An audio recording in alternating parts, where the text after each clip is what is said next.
So here's yours. Okay. If you take that out, then everything will be, all the other You have another lines one, will be right? messed up.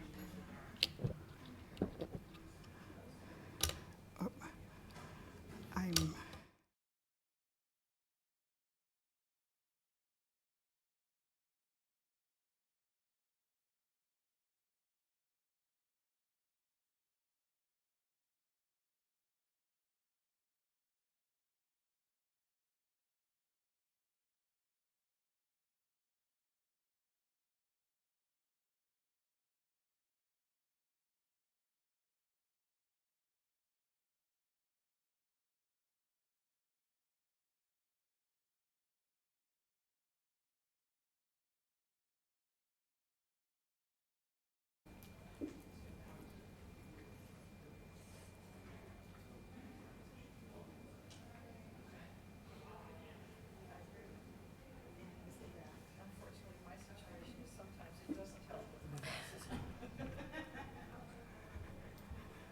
Okay. Is that USB drive?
Everything is just the arrow, Oh, lovely. and then you just hit on yours, and then just arrow it, and it'll come back. But Perfect, thank you. sure.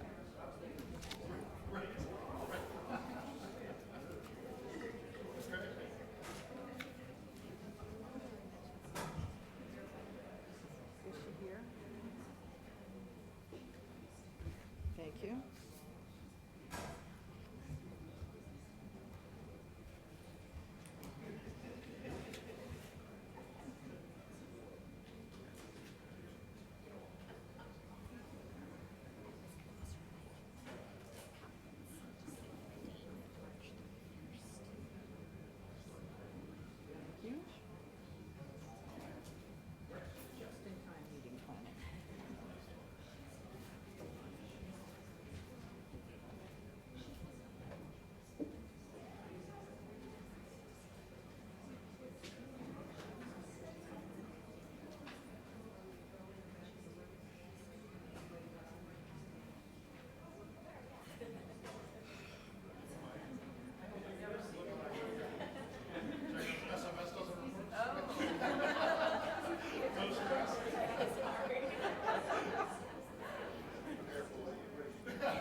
Okay, welcome everyone. I'm glad you're all here. I hope if you haven't had goodies on the way in, have goodies on the way. You can't hear me? Closer. Get closer. Got it. Thank you, Jason. Welcome to the kickoff for the FY20 season of AFO BMG meetings. I am delighted to see all of you here today, and welcome also to the people who are able to watch us via webcast. I'm glad we're all able to use our time appropriately with either of those settings. For those of you who are in the room, please be sure to get some celebratory goodies. Welcome to our BAC graduates. We're glad to have you as well, and we'll celebrate you more a little bit later on in the day, but be sure you get goodies too. All right, a few announcements to begin today. First of all, I know of one retirement that we want to acknowledge today. Peg, where are you? Peg Delaney is retiring, is leaving us. Congratulations, best of luck for the future, Peg. We'll miss you. Anybody else? Is this your last meeting? Anybody else? Okay, also an announcement, we've picked a date for the Spring BAT Conference, the Bringing Administrators Together Conference. Mark your calendars for March 31st, and you'll be hearing much more about that to come. The big announcement for the day, I guess, is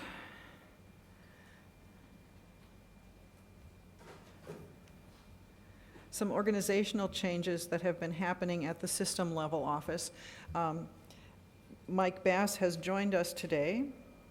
Mike, you want to stand up? Say hi to Mike, everybody.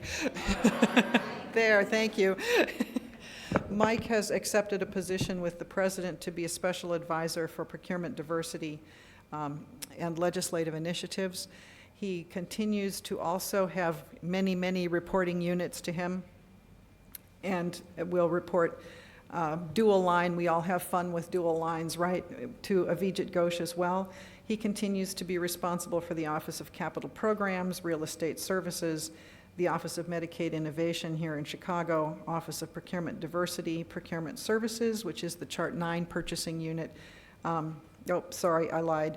System purchasing is the Chart 9 purchasing unit. Procurement Services is really the umbrella organization that kind of coordinates procurement activities so that we stay aligned with one another across the system. And State University Procurement, that's the IPEC group who works very hard to do procurement consortia agreements so that we can take advantage of the pricing of the purchasing power across the state university system. So they do some great work for us as well. Mike, do you want to say a word? No word? He's here to answer questions if you need him to answer questions, and we'll hear from him a little bit later today as well. All right. My change is that I will now be reporting directly to Dr. Ghosh, but the thing that makes me most happy is that I will continue to be able to play a role as business manager relations and executive liaison. How's that for a mouthful? So as you all know, we've been doing some shifts in reporting around the system and within the universities. And so the traditional role of the chief business officer has really morphed into something that, frankly, I love better. And that's being able to do outreach meetings like this and be able to work one-on-one with you to resolve issues and work on special initiatives. As also helping me here in Chicago, I want to emphasize that I could not do this without Dana Lebreau and Bernadette Rossmore. Stand up, ladies. They are fantastic, and again, feel free to reach out to them anytime as if you are reaching out to me. We talk to one another regularly, and they are key supporters for the university. In that vein as well, since my position has just changed a little bit, my schedule also is changing a little bit, and some of those changes I don't get to have a vote on, so I will not be able to be with you next month, but Dana and Bernadette will be facilitators and hostesses for the meeting, and frankly, they put most of this meeting together anyway, so they will do as well or better than I will for you in any event. But I will be back with you as often as I can, certainly. Other things that continue to report to me are business solutions and support. That's a unit that I have held near and dear to my heart for many, many years now. and so they will stay with me. They're the ones who help with all the training and instructional design. They have been key in creating the Business Administrator Certification Program that we'll talk a little more about later today. So they are an integral part of how we can provide service to you.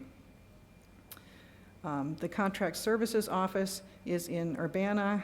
The External Financial and Compliance Audit is also, while it's university-wide, system-wide, run from the Urbana office.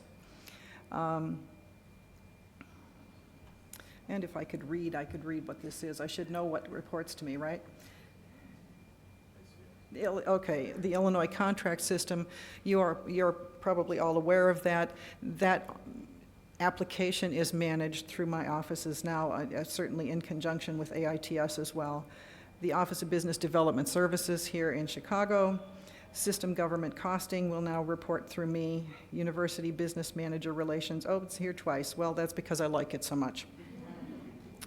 And the UCRO office, that's the office that reports and files all of our contracts system-wide with the state. And then new to my portfolio, and I am delighted to have it, the University Student Financial Services and Cashier Operations. And I'm glad to be part of that organization now in a more significant way. Then just to round out the portfolio, Brent Rasmus will now be responsible. He has been responsible for university accounting and financial reporting and for university payables. He now also will be responsible for university payroll and benefits. So I want to assure you that Mike, Brent, and I continue to talk with one another. We will continue to have agenda items from all of the CFO offices at these meetings. So anything that's going on in the system, this is your source of information around that, as well as there are certainly others. But we will continue to try and bring you the most germane topics to discuss and keep you up to date on everything that's happening. So are there any questions about that right now? Okay, let's move on. Next up is Scott Zalatoris for a policy and procedure update.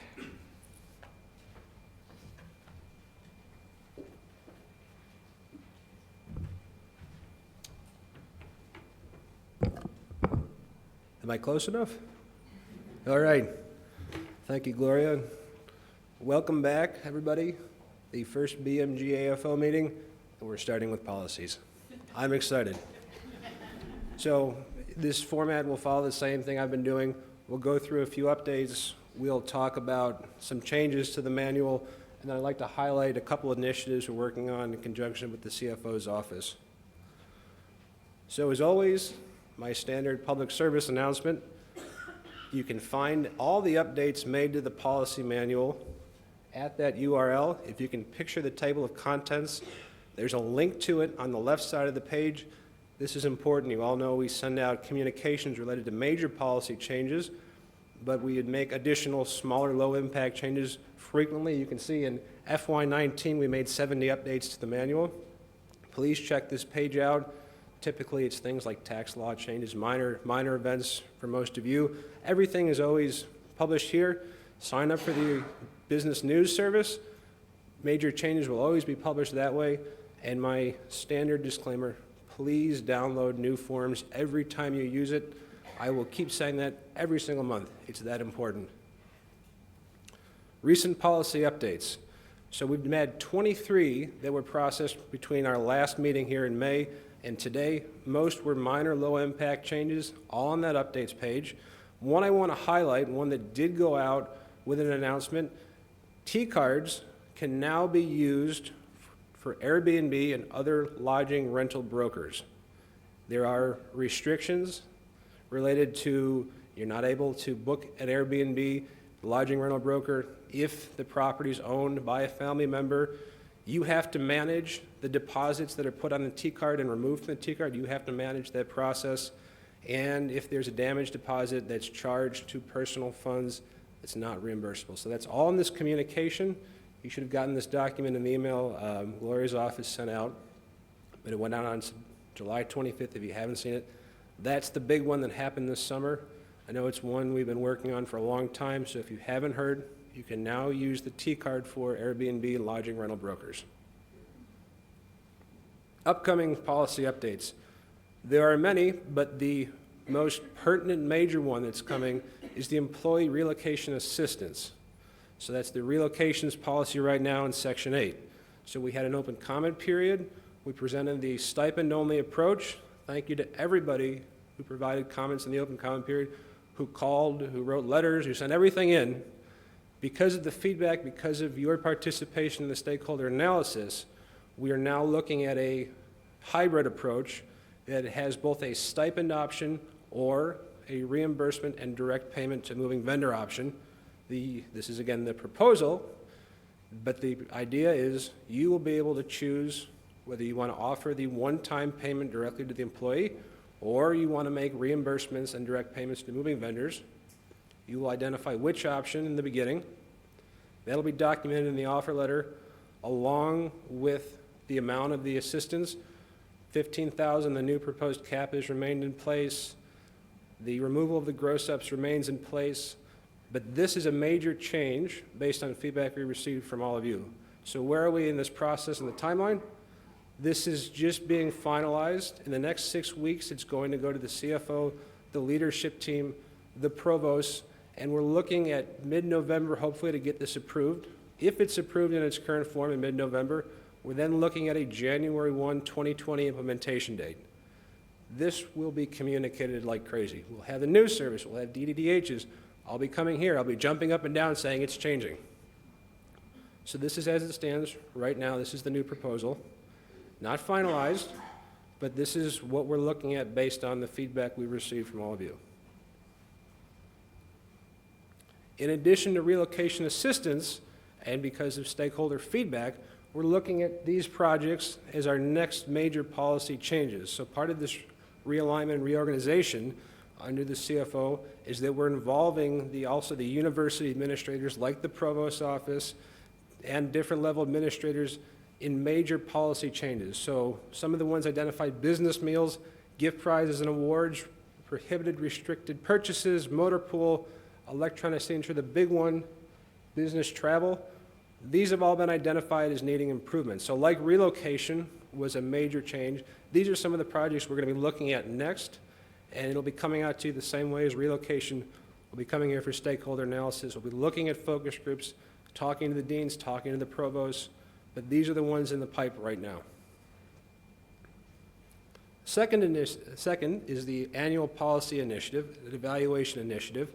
And what this is every year we're sending out a survey to the system office and university departments responsible for the subject matter in each policy. So what do I mean?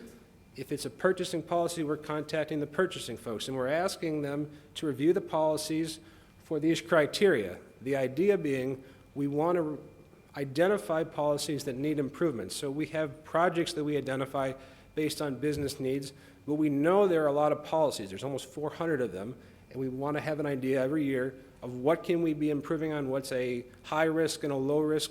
So we're having, we're going to have this dual path where we're looking at everything at once, both the quality of the policies and then the business issues that the policies inform. So this is just ended today. The final submissions were coming in. We're going to analyze the information, present this to the CFO and the leadership, and they will identify then, based off of these criteria, what are some of the policies that need to be improved, which is another reminder. In addition to this, please, if you think there's a problem with a policy, please contact me. Every bit of information that comes in, we collect, we analyze, and it informs how we assign resources to improve the policy environment here. So I said it would be fast. If you have any questions, I'm happy to answer them. If you can't think of them now, my phone number, my email address, please give me a call. I'm always happy to assist. All right, thank you.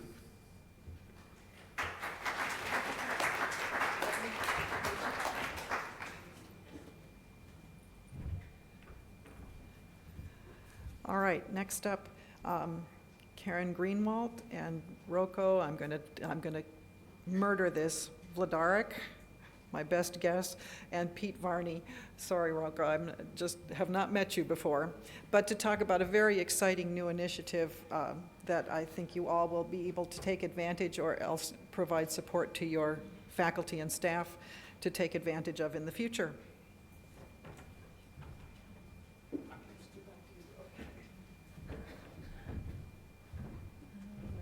This one? No. Where's my presentation? Thank you. Sure. There we go. I didn't know how to click. Hi, I'm Karen Greenwalt, and we did present this topic right before summer break, so some of you are hearing this again, but we are providing a little more details now that we've had a few more months under our belt. We may not have had the name last time, so the name is officially UI Ride.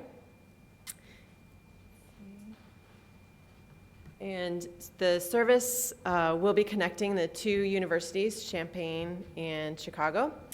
This new service will be for riders that are traveling on university business, so faculty, staff, and students. The cost for a ride is $40 each way, and the service is going to start, it's going to launch on October 31st. There will have multiple pickup and drop-off locations, which you'll hear more details about. And the riders, you're also allowed to have up to one guest ride along with you that is not affiliated with the university, and the cost for that rider is $50 each way. So the benefits, I think you may have already seen these before in some emails that have gone out recently. The shuttle service will offer Wi-Fi on the bus. You don't have to drive, so you can work while you ride, and you don't have to worry about parking, which is always a plus for the folks coming up to Chicago. And there will be some cost savings to the units for using the service, because the $40 each way sounds like a lot, but is actually less than what it takes to rent from carpool or drive a personal vehicle. So as I said, go live is October 31st. This is our rendition of what one of the buses will look like. We'll have 4 buses, and they'll have 4 different wraps on them. And this is one of them. The other 2, we have what looks to be like a graduate on the side of the bus, or we also have one promoting DPI. So we have some events coming up so that you can come out and see the bus, and it is quite impressive. I will tell you, I had a glimpse. October 3rd, we will be in Urbana at the Levis Faculty Center from 9 to 1. And on October 4th, we'll be here in Chicago. We will start out, make sure I start us out in the right spot. We'll be on the east side, and then we'll end up at the west side. And at 9 o'clock is when it kicks off. Around 9:15, we'll have remarks from the president. And then all the way through 11 o'clock on the east side, 1 o'clock on the west side, we will have an open house so that folks can come in and walk through the bus and check it out for yourself.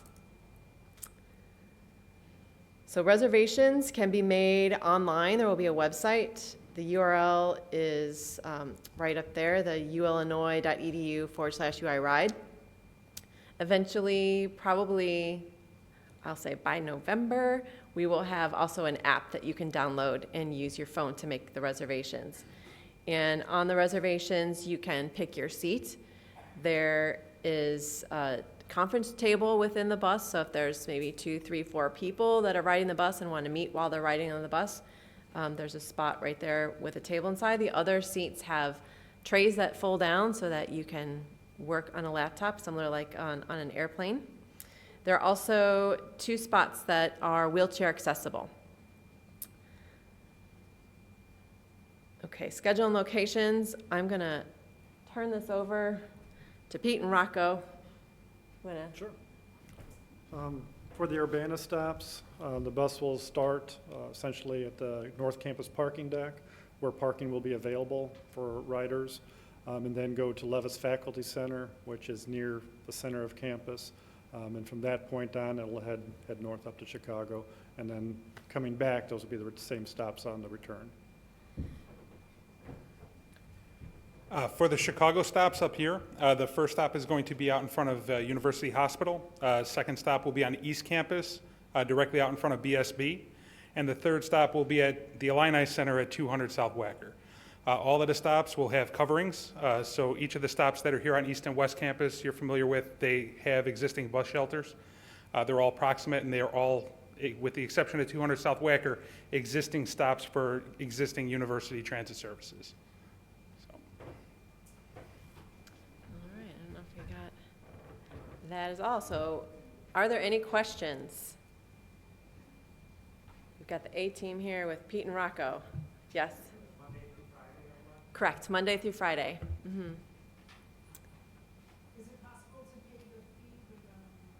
Oh, yeah, good question. So I had that written down that I was going to talk about that, but my notes are over there. So to pay, if you are faculty or staff, you can pay with a credit card, T-card, or CFOP. Students can only pay with a CFOP, and that's how we know that it's approved travel from the department.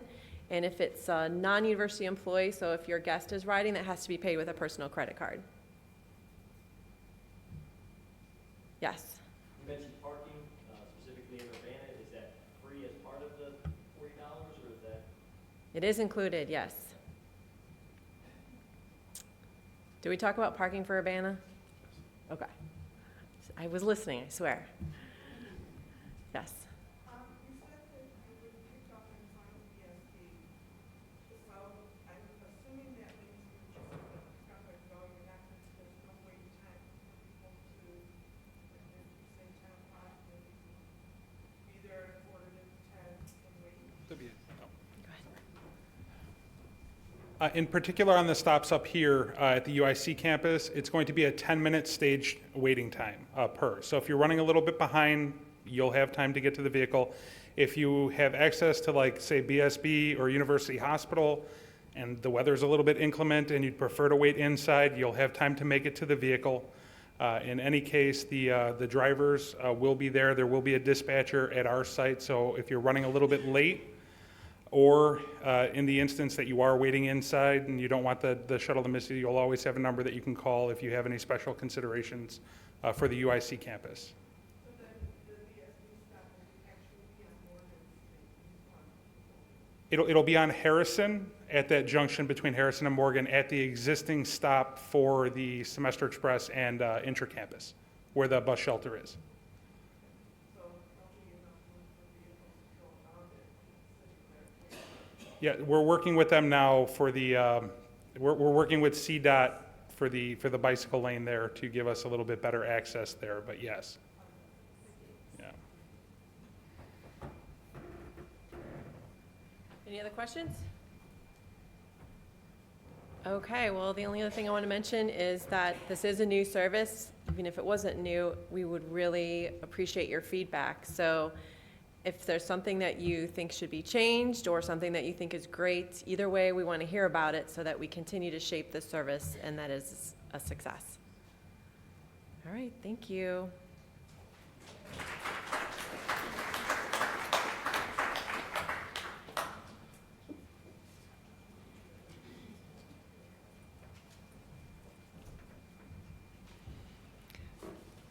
All right, one of our sister organizations in the CFO organization is AITS.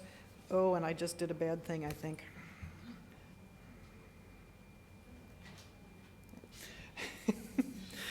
And so I'd like to introduce Beth McCarter. Beth will talk to us about what's coming up in Banner 9 in this year's upgrade.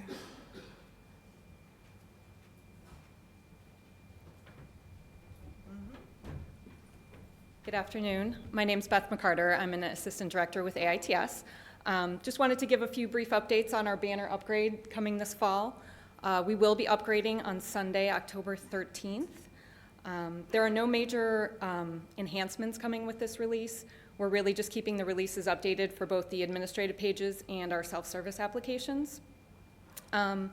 Two changes to the interface we just wanted to point out. These are minor, but we wanted to point out there's a new logout button that will be on the administrative pages.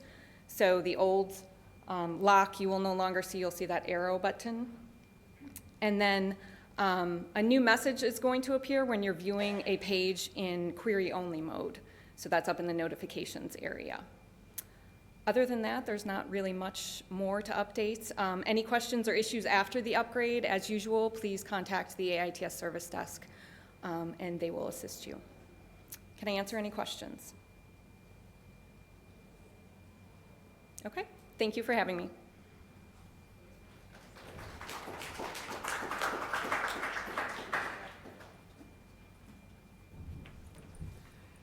Okay. Well, we're running ahead of schedule, so I can take a long time with the source to pay update. That's very exciting.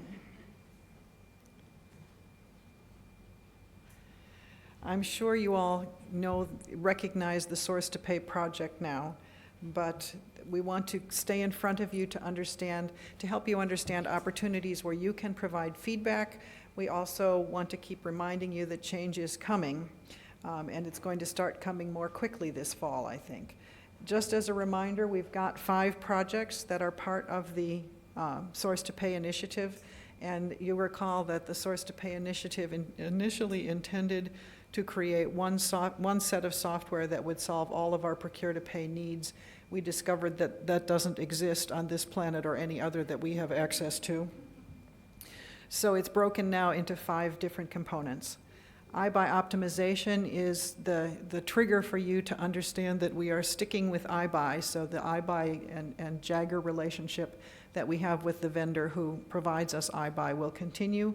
We are in contract negotiations with them, and I'll talk a little bit more about that later, but optimizing iBuy means taking a look at those things that are not working now in iBuy for your ability to make some types of purchases and trying to understand what's going to happen in the future that makes that possible.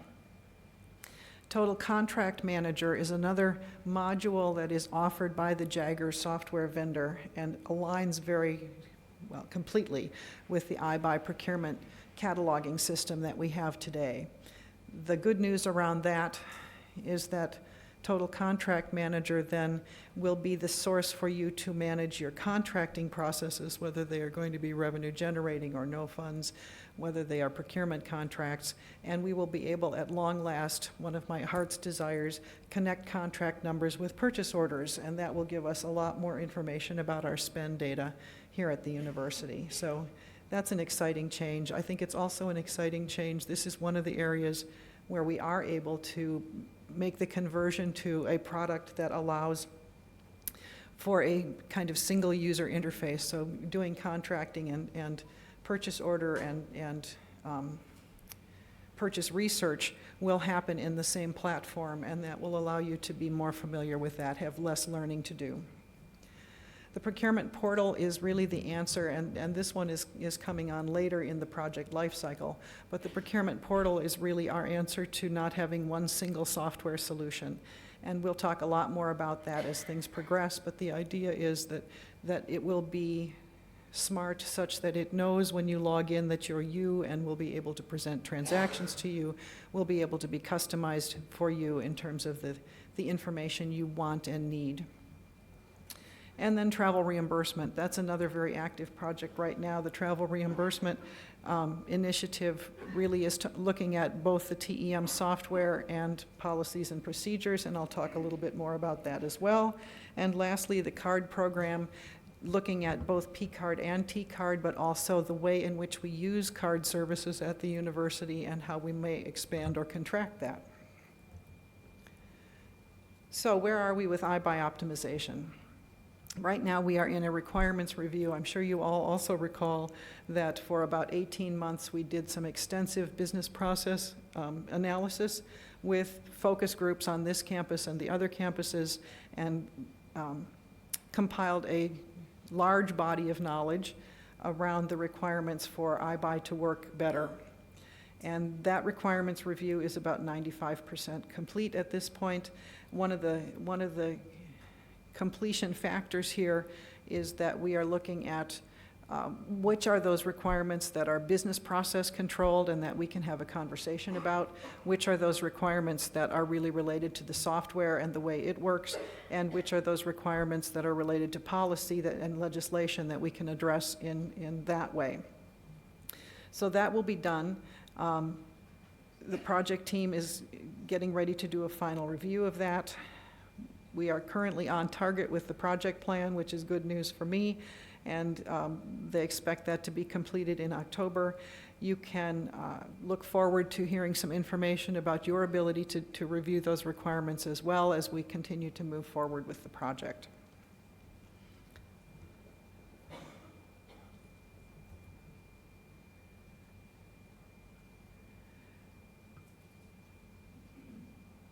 We are also currently in a negotiation stage with Jagger. There's a negotiation team that's been impaneled to take a look at our existing contract to negotiate, do we want new modules? If we want those new modules, what are they going to cost? A lot of the conversation has been happening around the interface between the Jagger product and our banner system, and what does that look like, and how do we make that better?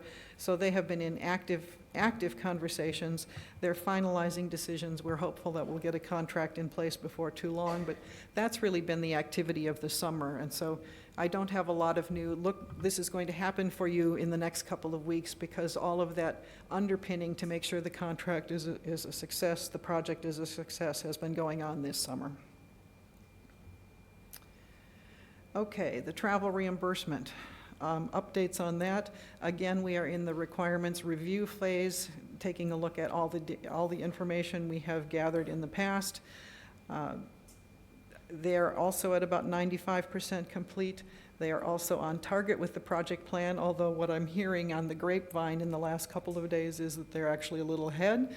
And I predict that what they're going to come to the steering team for a recommendation is to go out for RFP on a travel product.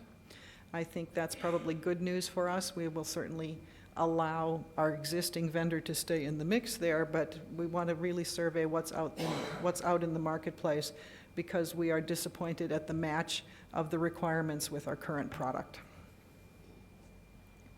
There's also another parallel initiative going on, and I think this is a good demonstration of Dr. Ghosh's commitment to the environment of travel reimbursement at the university.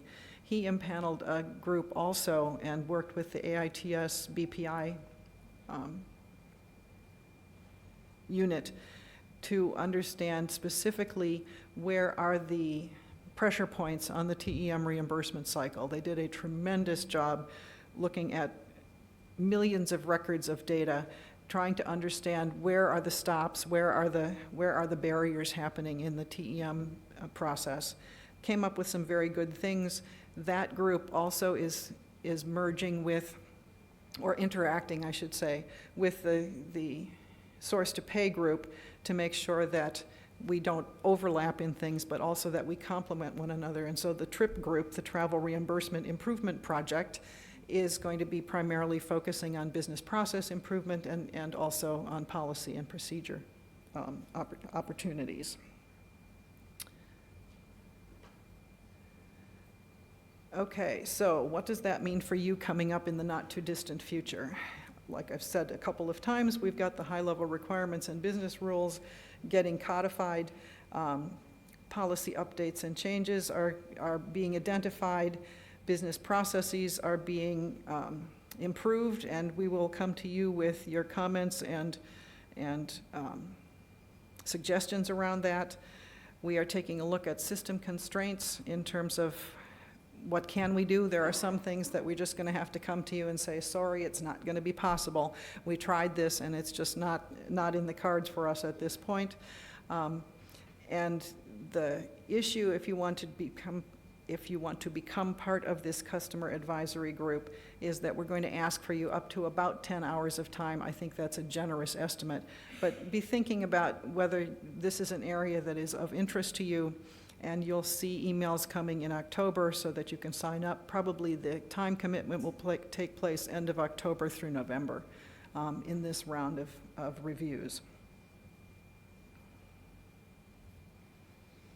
As always, I'm told to remind you that you can see updated information about Source to Pay at the following links. So anytime you want to go out there, there's just a large volume of information available to you, as well as a current snapshot of what's happening. So please feel free to visit.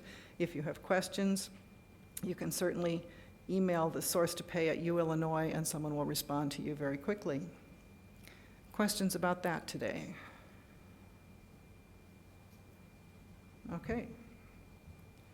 Then we are on to the next thing. And I did a bad thing again. Oh, I did a very bad thing. Bernadette, help. Next up are Jeff Weaver and Jason Bain to give you some updates from UAFR. Speak for yourself, Jason.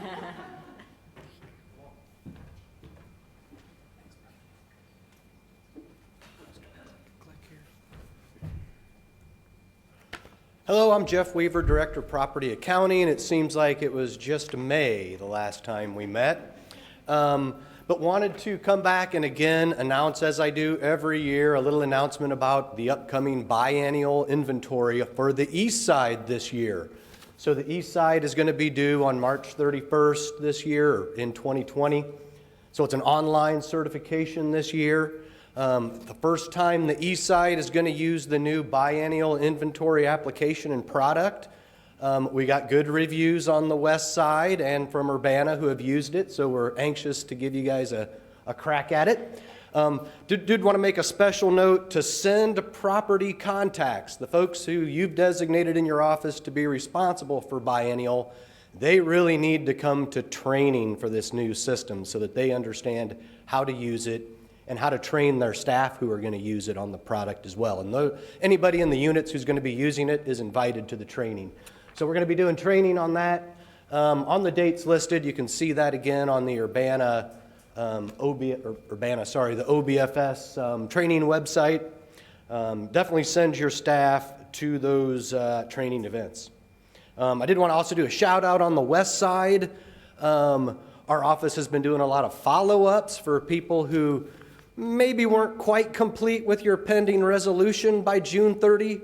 And so appreciate everybody's really quick responses for help in cleaning up those pending items. Again, for the folks on the East Side, you got to certify by March 31st, and then you have 3 additional months to resolve anything that you mark as pending unfound and either update those condition codes as found or request write-offs of those inventory records if they're unlocatable. So again, that 3-month window, and you'll be getting emails from the system about that if you're in that situation. But what I also wanted to share a little bit today is the current status of the equipment threshold change. Again, I was here in May. We were talking about the implementation of Phase 1. Again, the change is really the increase in the threshold from $500 to $1,000. And we implemented Phase 1 in May last year, which was beginning to apply that new threshold for all new acquisitions of equipment. So appreciate you guys again, making sure everybody in your unit's using that new criteria to tag and add inventory to the university inventory and to your unit inventory. But what I wanted to talk a little bit about was, again, Phase 2 is the next phase coming up. That's actually the removal of all the records that have a unit cost below $1,000. So this, we also have the okay from the state now to move ahead and remove those items. Just as a point of information, that's about 1/3 of the university inventory. Any guesses of how many items that is? Somebody guess, come on. How much? 100,000, very close. 113,000 records are going to go away from the system. So, some of you guys are going to see thousands of records drop. Some of you might see hundreds. Some might see a handful if you've only got a handful on inventory. But a significant impact for you guys moving forward. So there is going to be a process for that. Next month, our office is going to be mailing the listing of those equipment items that are going to drop to your listed unit contact and your listed unit head, again, responsible for the biennial inventory. So those are the people our office will be sending that list to, with a good few weeks to get back to us if you have any concerns about the list, things that were omitted, things you don't think should be on there. Please reach out to us. And then actually mid-November, we're actually going to have to shut down FabWeb for a few days to actually complete the disposal of the records. And that will be in that communication you get in October, as well as our office will be communicating that before that process happens. Automated emails in FabWeb if you're a FabWeb user, so you're aware of those shutdown days. The bad news, the good news is the items are coming off your inventory. The bad news is you do have to re-tag those items. So the university doesn't want those university property labels on these items that are dropping from inventory. So that's the downside. It's going to take an effort to go out and remove those tags and tag them with the unnumbered tags. But that is a requirement, part of policy now. And I wanted to really mention this just to connect some dots to the east side of campus scheduled to do their biennial. We've already sent out communications, but our recommendation is to wait. Don't start your biennial now that's due in March. Wait for those items to drop from inventory in November and then begin. Because you'll probably have one-third of your items you won't have to do. And actually, if you already start your list and start working on it now, and you have to reload your list later to remove those items, which really then wipes out all the work you've done. And we don't really want you guys to have to do a lot of unnecessary work. So again, the recommendation is don't really begin your effort until those items drop from inventory. Any questions I can answer on that? Sure. So are you, like, destroying all of those OP tag numbers, or? We'll ask you to remove those and safely dispose of them, but actually the records will be removed just like a regular item is removed if it's sent to surplus now. The record will remain in Banner and show it as a disposed item. Yep. So you'll be able to see all those records still, but in Banner. They won't be in FabWeb anymore. They'll drop out of your unit's FabWeb.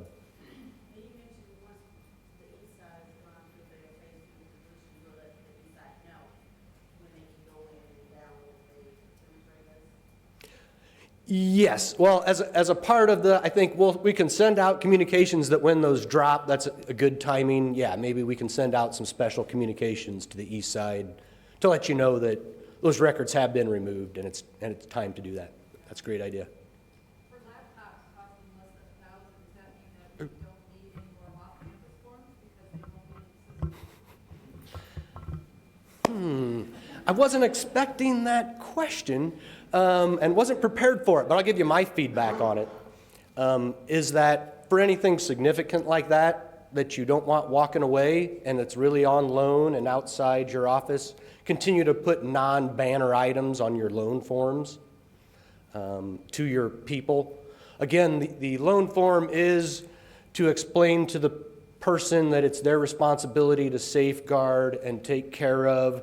And without those forms on file, you really, if you want to seek restitution from that person, you're going to struggle, I think, having something to back you up if you don't do the loan forms with those items. But I won't know about it because it's not on inventory, so it is going to be your responsibility as a unit. Another question.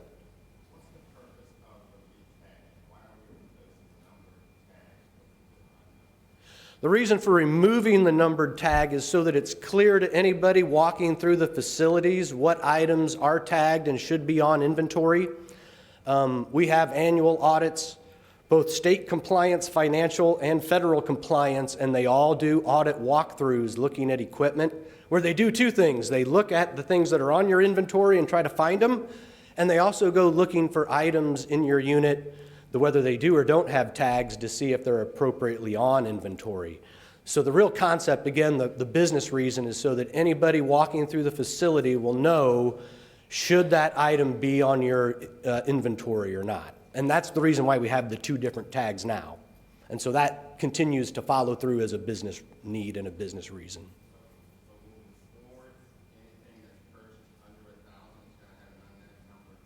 Yes, should have, consistent with university policy, has been, yes. I think the standard is, if it's below 100, small equipment, scissors, we don't expect labels on scissors, but printers, smaller things that are under the 1,000, yes, should have the unnumbered property of Illinois, state of Illinois tags on them. Not just a university requirement, but a state of Illinois regulation. Yep. Any other questions I can answer?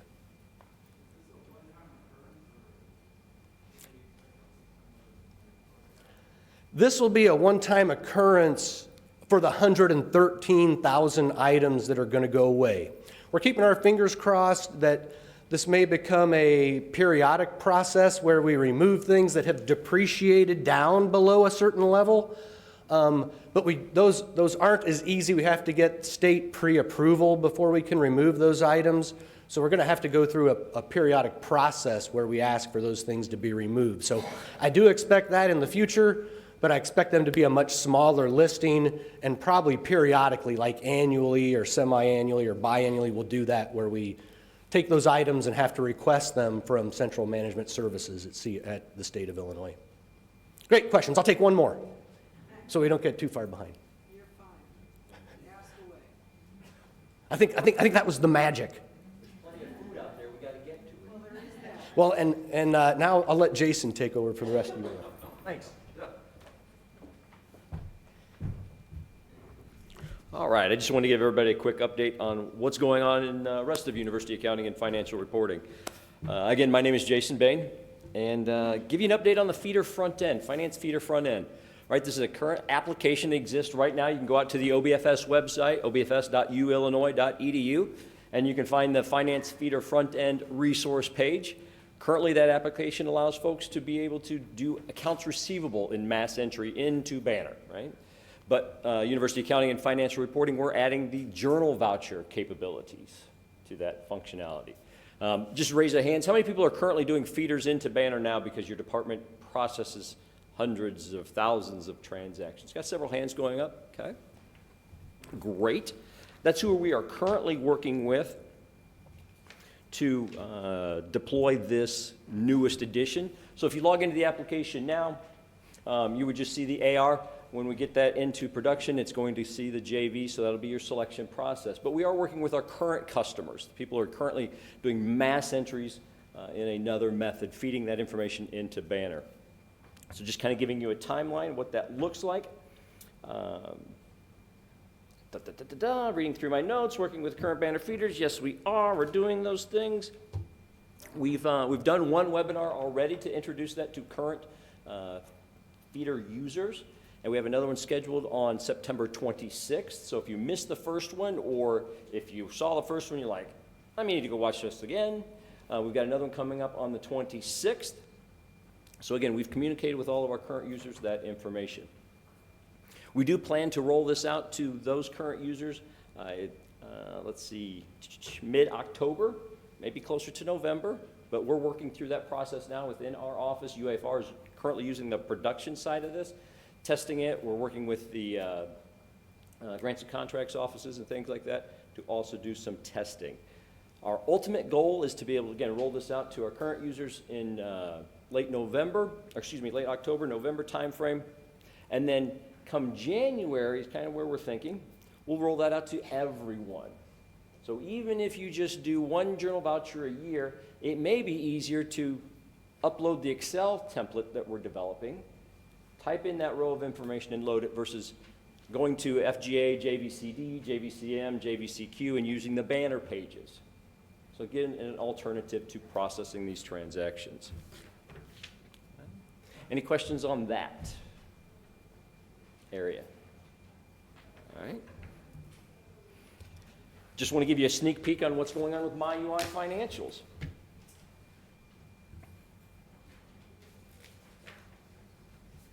So what we've done with MyUI Financials, we've given it a fresh look. Many of you, if you've been using the Access Manager, it has a different look currently than what we have on the All Funds tab. But we're going to make them all look the same. That makes sense. And we've also added this Financial Summaries Trends tab. Okay, so we're just adding another resource to MyUI Financials. Within that Finance Summary Trends tab. We've added 6 additional tabs to, again, provide us additional information like a financial summary. We've got the accounts type details, the FOP balances, literally a list of all the transactions, depending on what your filters, what you've set your filters to, and then some visualization through graphs through the budget side, as well as expenditure comparisons. Okay, it'll take you over 5 fiscal years at a time. We are in the process of doing some additional testing with users. We've got some vulnerability tests to do. We have developed a lot of job aids. We're in the process of refining those, again, so that when we roll this product out, those are available to you to help you learn what this tool can do and maybe why you would like to use it. So watch for more communications about MyUI Financials coming this fall. Any questions? All right, Gloria, we are going to set a new world record. Clearly, food is an incentive. It's a motivation.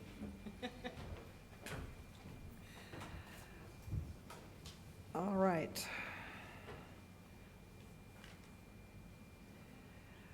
One of the things we've been talking about is trying to introduce to the group in a rotating way the different offices that are now a part of the CFO.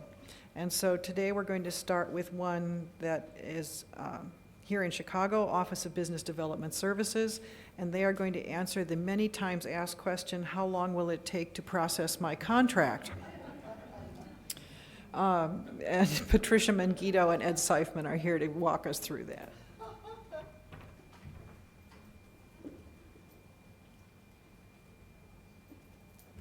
I think I'm going to laugh the loudest on this one. Many times.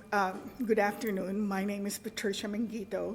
I'm Associate Director for OBDS, Office of Business Development Services, and I'm joined today by Ed Seifman, who is the Assistant Director. We're often asked when the contracts come in, first question is, how long will it take to process my contract? And I hem and haw, and so does everybody in my office, but I figured today we're going to try to answer the question with several hem and haws. So anyway, most often asked questions anyway are 3 top. What is OBDS? And I still get that to this day. How long will the contract take to process? And also what causes the delay of the contract process, which feeds into how long it takes to process the contract.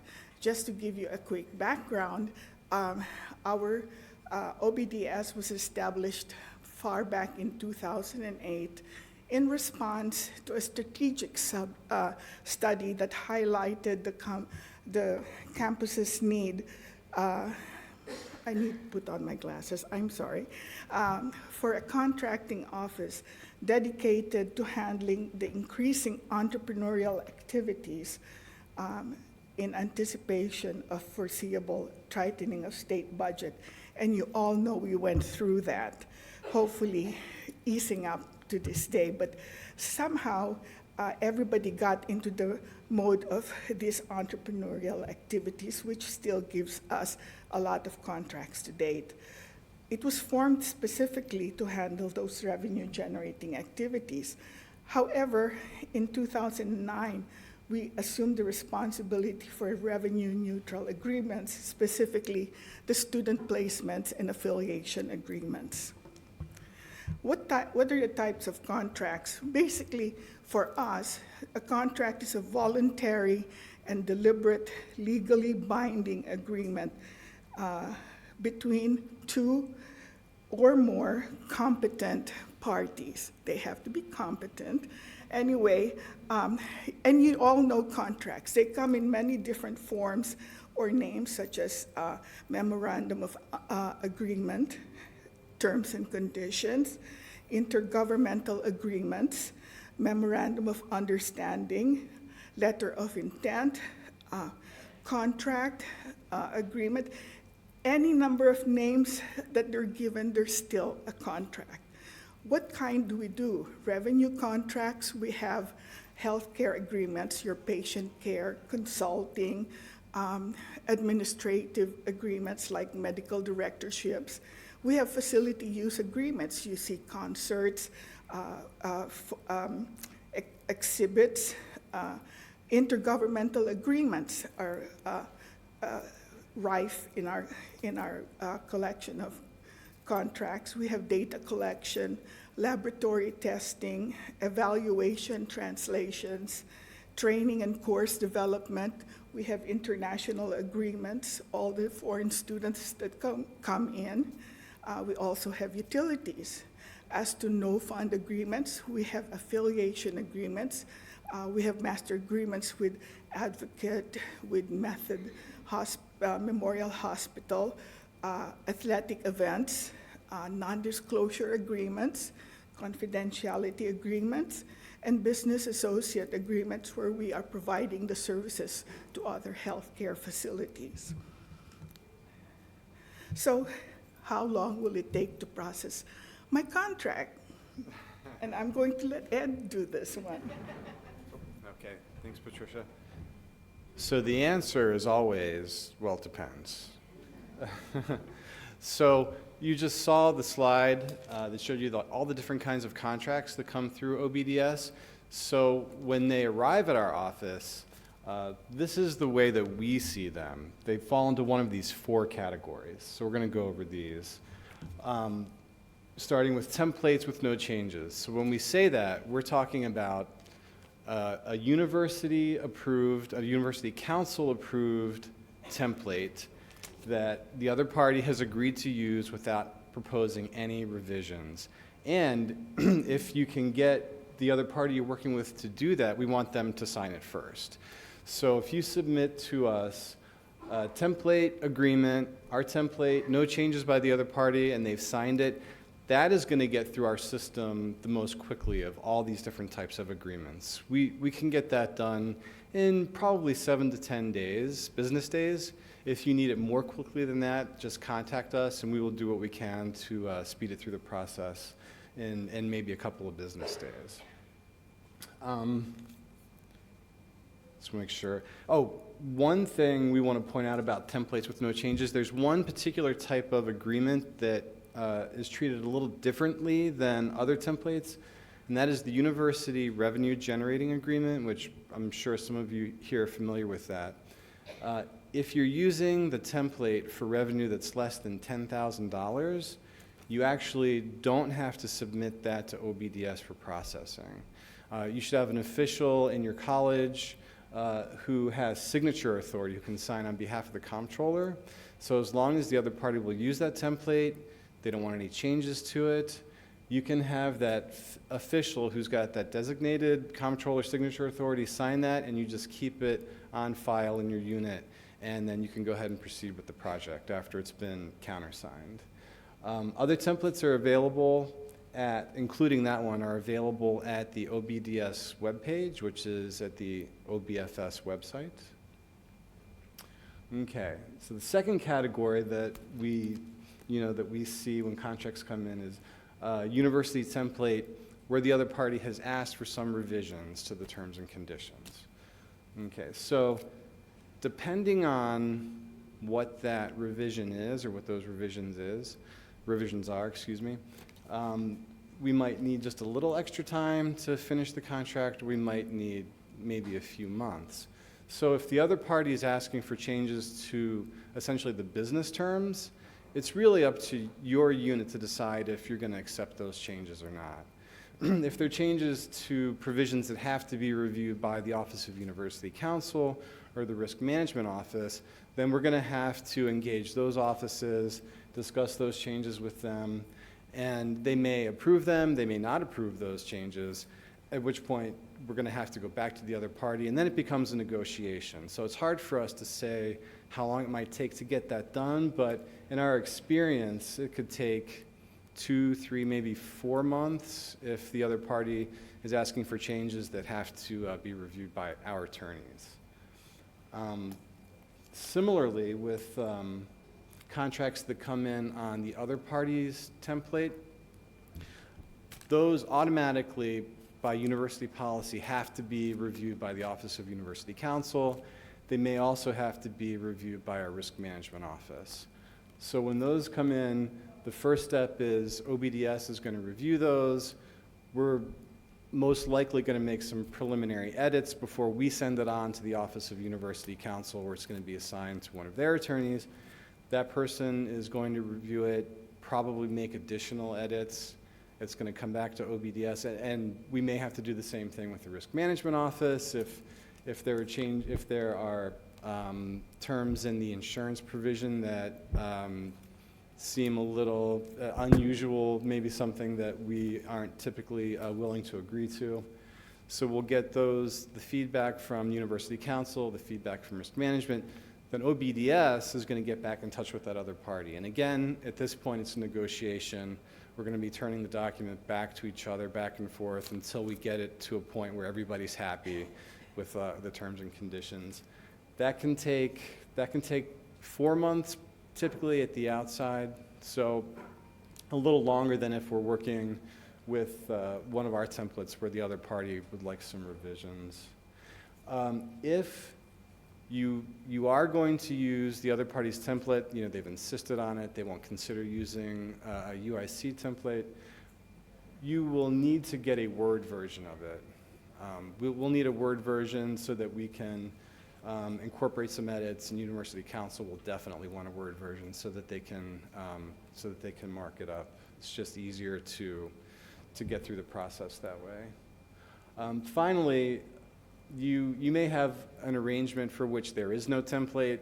The university doesn't have one, the other party doesn't have a template, so you need a custom contract.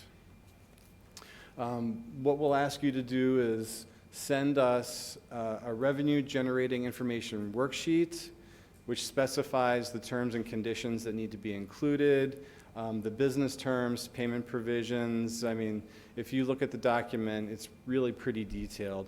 We'll take all of that information, we'll draft a contract for you. We will, after we have a draft, we'll send it out to you so that you can review it. Afterwards, we're going to share that with the Office of University Counsel, perhaps the risk management office also, and then we will share it with the other party. And as with the other party contract and the template with changes, there's probably going to be some negotiating involved. We'll probably have to turn a few drafts back and forth before we finally get it to a point where both parties are happy with it and willing to agree to it. I mentioned University Counsel and Risk Management a couple times, so they are really our partners in working on these contracts and getting them finalized. We are separate offices.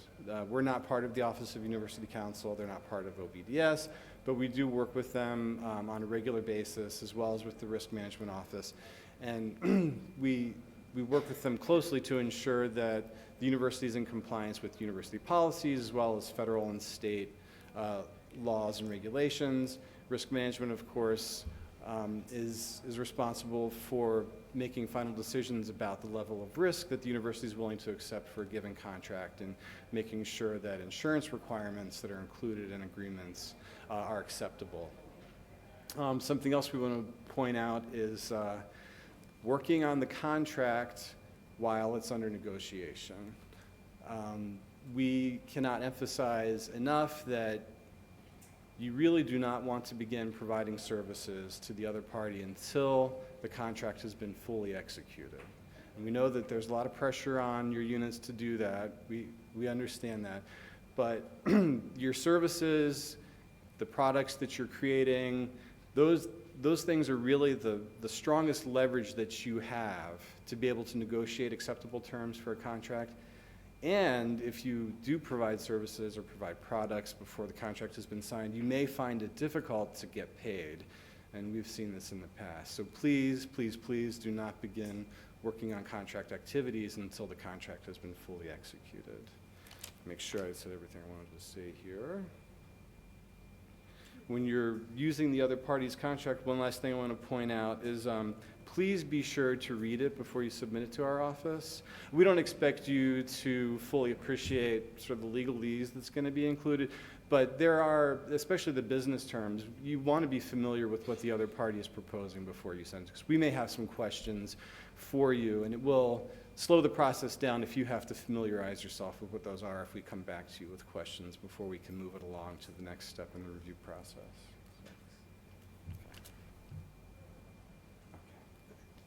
Okay, so we've talked a little bit about the legal implication of contracts, what they are, they're binding documents, they create obligations for both parties. For an agreement to be binding for the university, it has to be signed by the comptroller. The comptroller is the only official that has the authority to bind the university to contract, an agreement, MOU, whatever we want to call it, but to an agreement. Importantly, the name of our business entity name that has to appear in contracts is we're the Board of Trustees of the University of Illinois. Sometimes you might get some pushback from the other parties that you're dealing with saying that doesn't make any sense, that's kind of weird. And it might sound a little odd, but it is true. That is our business entity name. If they question you on that, you can assure them that that's true. And that's what we're going to have to include in the document.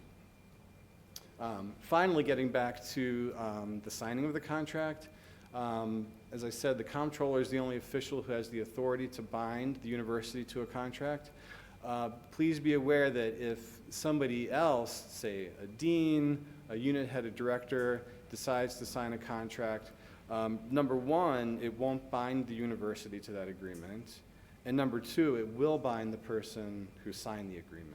So if somebody who does not have authority to sign on behalf of the comptroller signs a contract, that person becomes personally liable under the terms of that agreement. So please don't let people do that if you know that they're considering it. Unless they want to be personally liable, then they can do that. There are another thing also when it comes to our reviewing a contract and what Ed mentioned about please read or at least take a look at the contract before you send it to us, is that there are several provisions in a contract that could stall it. So once you look at the contract and find at least some of these provisions, you can already guess that it may become a sticking point. If it's the outside party's own contract form, you know that it will cause a delay. The governing law, other than Illinois, is definitely a will stall the contract. That is because we cannot, we are a state agency and we cannot give our sovereignty to another state. Other parties' legal fees, we do not pay legal fees to another entity. Indemnification or liability clauses, we do not indemnify another party. Insufficient insurance coverage, we need to make sure that our insurance, the other party's insurance will be enough to cover any possible liabilities. Rights to ownership, copyrights, and patent rights. I think there have been sufficient examples where we've lost intellectual property rights because there were no contracts.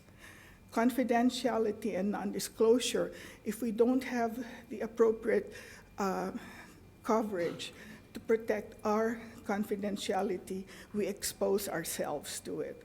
Unfavorable termination provision, if we cannot terminate the contract when it's not going our way, then we leave ourselves exposed financially and even publicly if we cannot terminate the contract sufficiently. Last, binding arbitration.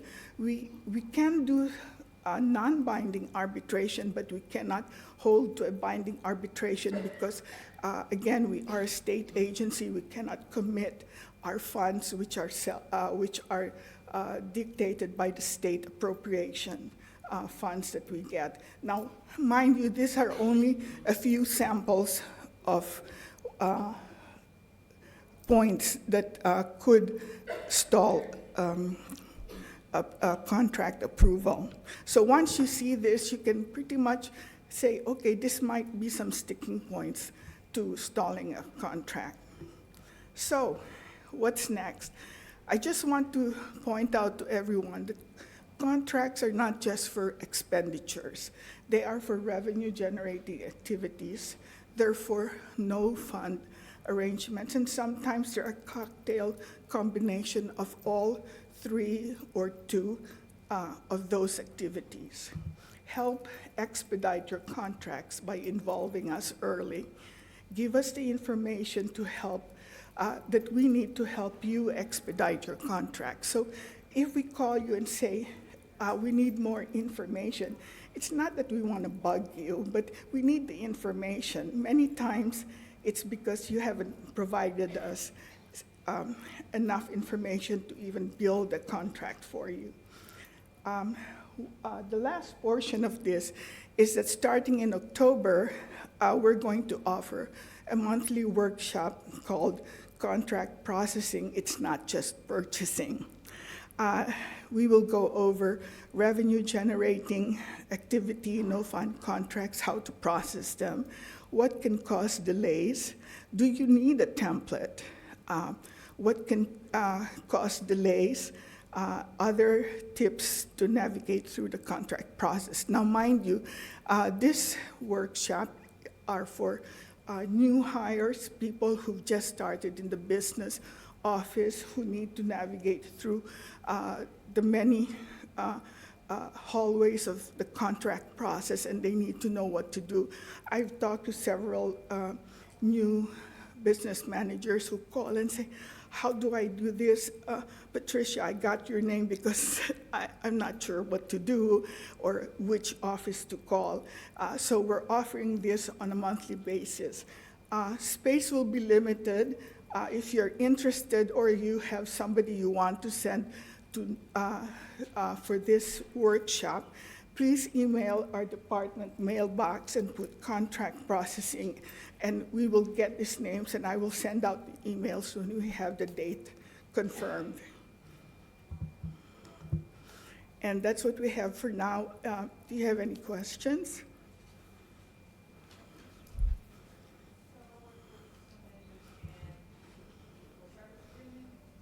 I'm sorry?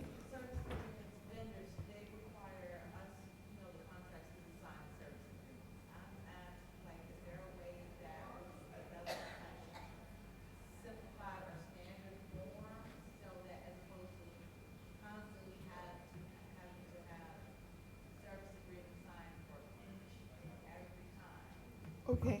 When there's service agreements, I believe that's a procurement contract. You would have to call purchasing. The ones that we handle would be if you were the one providing the service. Now, if you have a service that you're providing to several different entities, but it's the same service, then you can talk to us and we can create a template for you. And that would expedite the contract process. Any other questions? Oh, yes.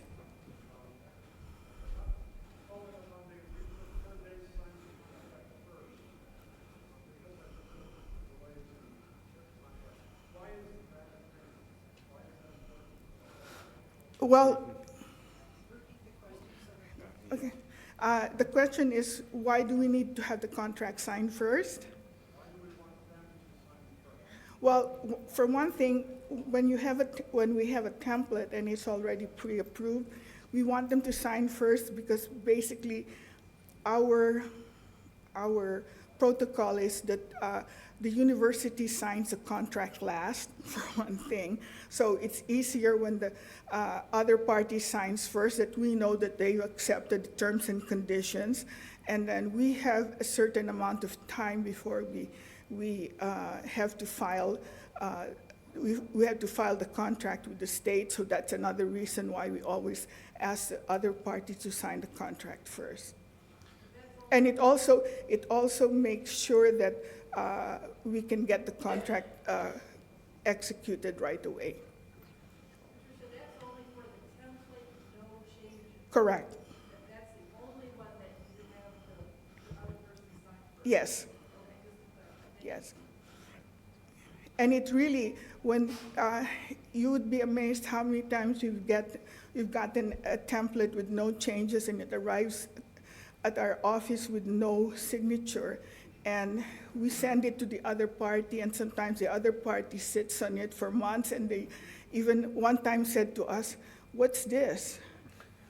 And we have to tell them what it is. Somebody just recently said, "Is this a phishing email?" So it's easier, especially if the business manager is the one who creates the business relationship and contact with the other party when they send the template to get the signature from the other party first. Yes?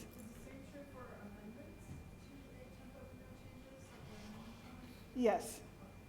And usually we'll create, if you ask us, we'll create the amendment. If you send us what you want to amend, then we'll send it to them first.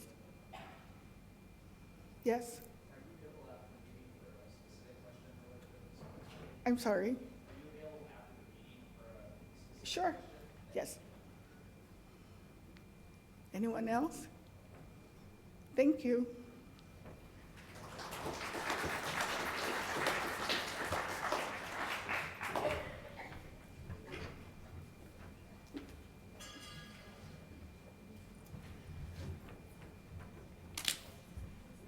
Okay.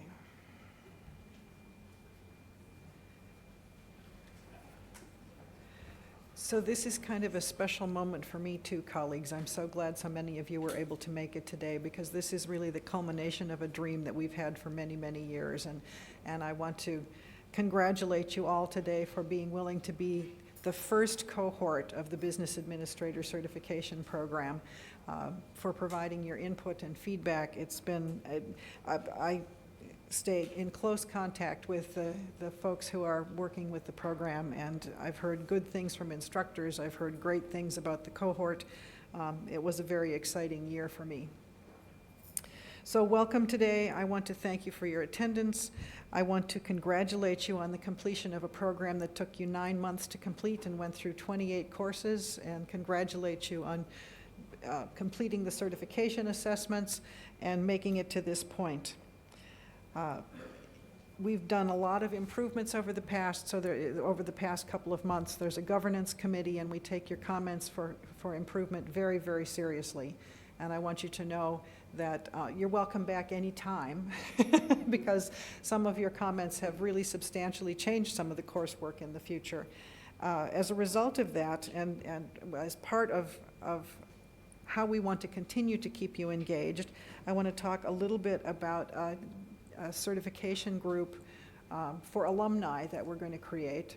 And you're all certainly welcome to be members. I think there are lots of opportunities for your participation, and it's certainly going to be completely at your discretion, but it's a group that I will rely on to be able to reach out to for ideas and comments. It's a group that I think will be able to influence future cohorts, will be able to influence the program, so if you're interested in that, please join. You'll certainly be invited to provide feedback on new systems and process changes, also updates on information from courses that you've already taken. So help us move into the future, and you'll get a lot more details on that going forward. Now I'd like to introduce Mike Bass, and he's going to make a few comments before we go through the formal graduation stuff.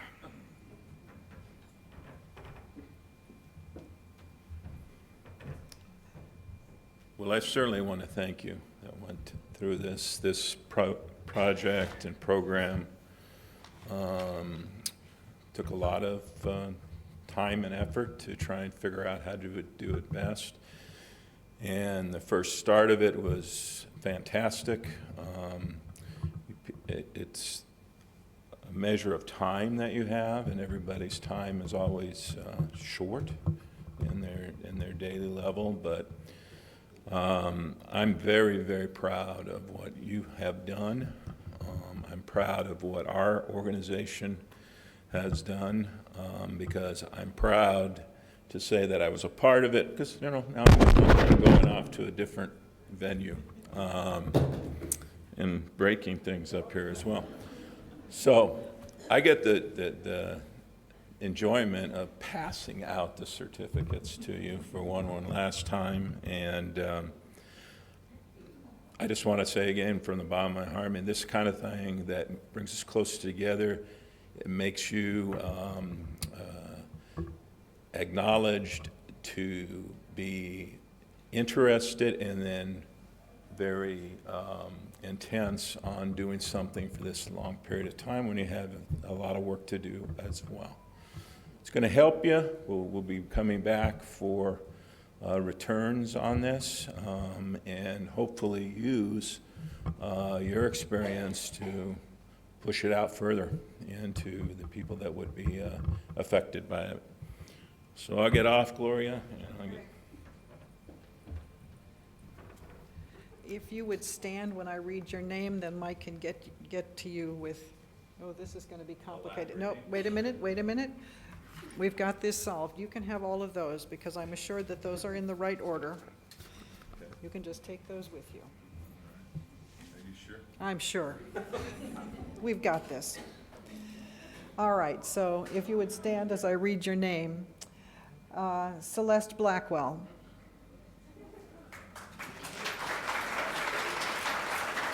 Okay. In the interest of getting to the goodies faster, let's hold our applause to the end. I know. Paola Casido.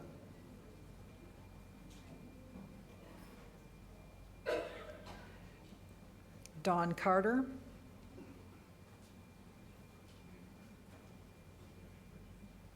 Maritza Delgado.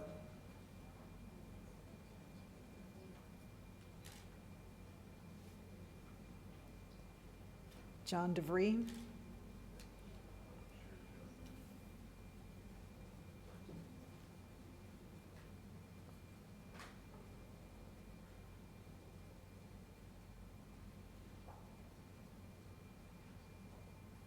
Claudia Diaz.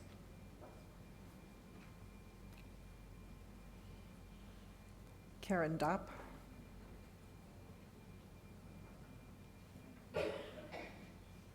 Edward Drogos.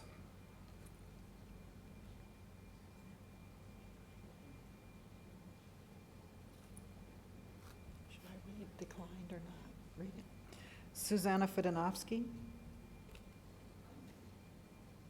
Cecilia Flores.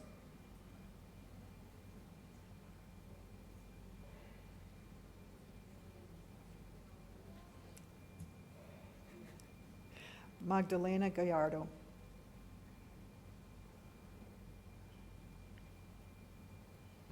Diane Gilbert.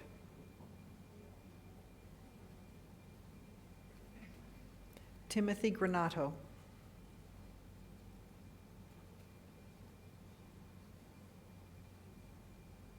I don't know if I can say this, but I have to be official. Lawrence Hanazuski.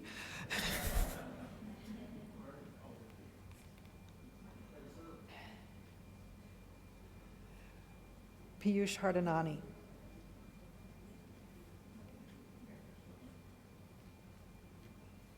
Kimberly Huang. Dawn Hurd.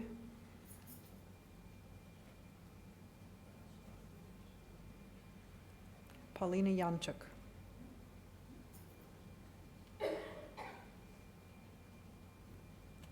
Sabrina Liu. Susan Lynch.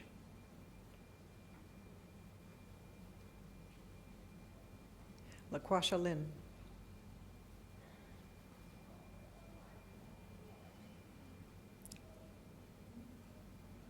Alejandro Martinez.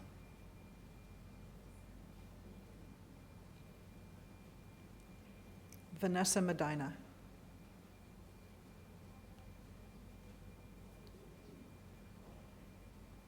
Daniela Anita.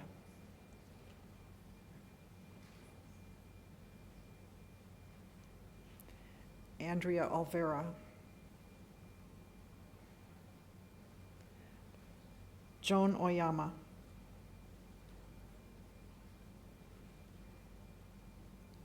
Karen Patton. Teresa Pittman.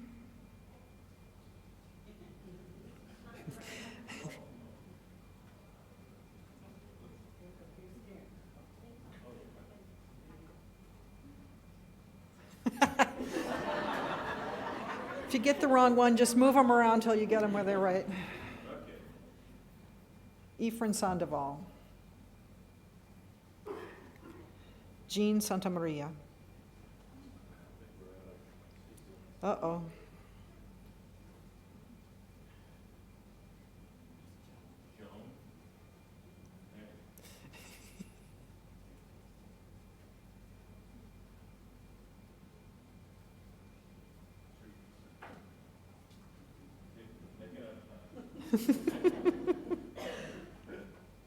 Process improvement, Mike, process improvement.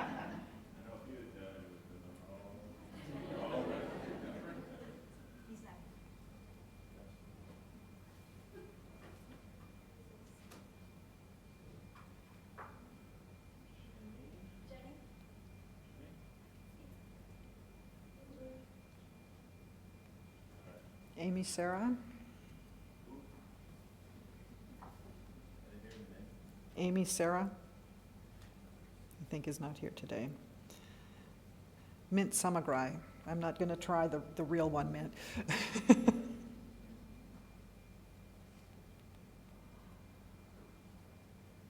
Janine Stewart.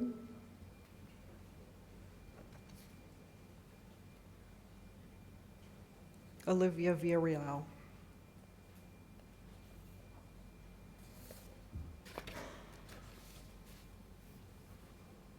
That's it. Let's give them a round of applause.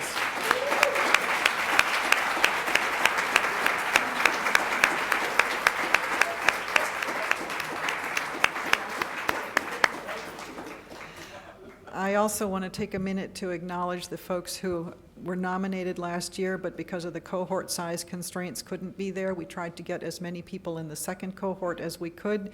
This year we still, however, had more nominations than we were able to manage.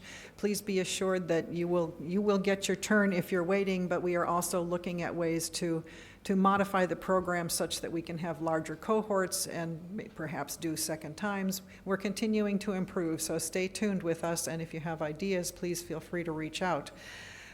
Thank you for coming today. Please go enjoy refreshments, but we would like the cohort to stay here to get one photo if you don't mind.